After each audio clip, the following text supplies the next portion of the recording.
Ding dong, ding dong, ding dong, ding dong. One night, by the harbour, the church bell struck 10, as Alfonso the cat overheard two old men. "Did you hear?" said the first. "There's a boat on the way, which will be in the harbour at first light of day. It's laden with haddock from rudder to bow. It's the biggest catch ever." Alfonso thought, "Wow!" Off shot Alfonso as swift as an arrow, through alleys and gardens and streets dark and narrow. He told every cat to prepare for a treat. "Follow me, and you'll get all the fish you can eat. There's a ship standing empty, 3-masted clipper. Meet there at midnight. Her name is the Kipper."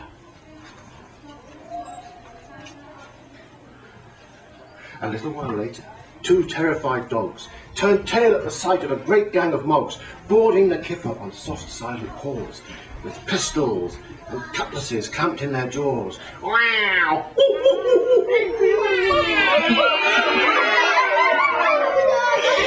And then, while the townsfolk were tucked up and snoring, the Kipper weighed anchor and slipped from her mooring and sailed a straight course for the deep ocean blue, with Captain Alfonso and all of his crew.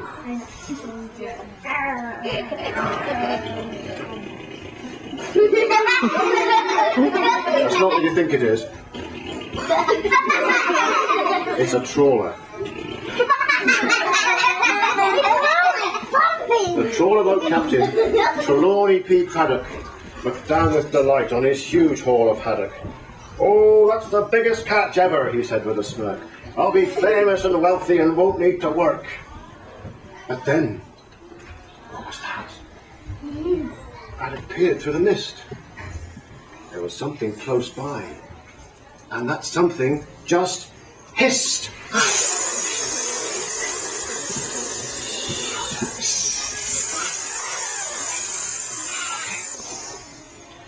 He listened again, and there came a strange howling, a grim, ghoulish groaning, a terrible yowling.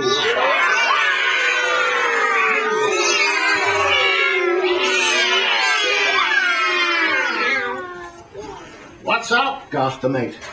"No idea," said the skipper, and suddenly out of the mist sailed the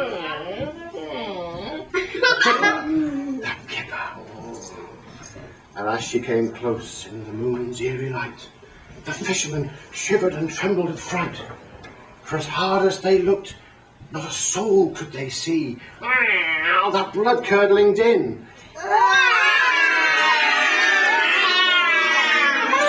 What on earth could it be? "Great codfish!" yelled Craddock with quivering lip. "We're being attacked by a ghost pirate ship! Abandoned ship!" In a panic, the fishermen fled up the deck, jumped into the lifeboat, and paddled like heck. And the cook, who had sneaked down below for a snooze, was forced to abandon his trousers and shoes.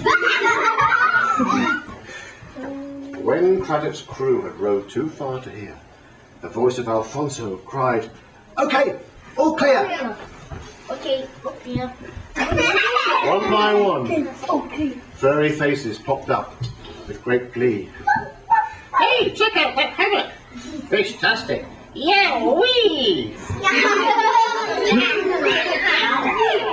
"And now," said Alfonso, "to Smuggler's Bay, for a great fishy feast." And the cats cried, "Hooray!" Excellent. In a small, sheltered cove, out of sight of the land, the sea mog scoffed haddock and danced on the sand. As the first rays of dawn were beginning to gleam, they sang, "Yo-ho-ho, and a carton of cream!" Yo-ho-ho, and a bottle of cream! Yo-ho-ho, and a bottle of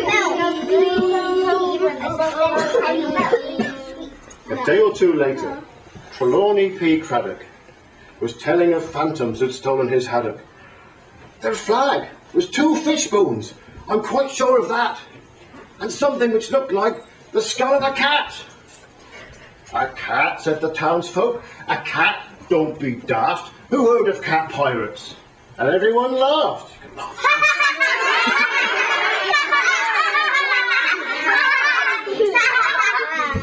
But something had happened that was rather weird.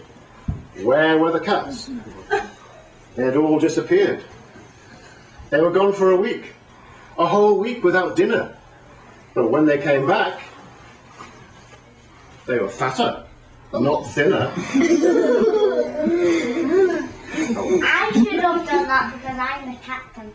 Go on then, stick it on your tummy. Some townsfolk began to add up 2 and 2, and they questioned their cats. Were you there? Was it you? But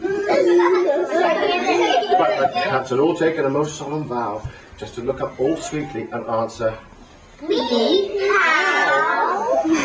whatever the crimes you will find to this day when you question your cats, that's all they will say. Now you can clap.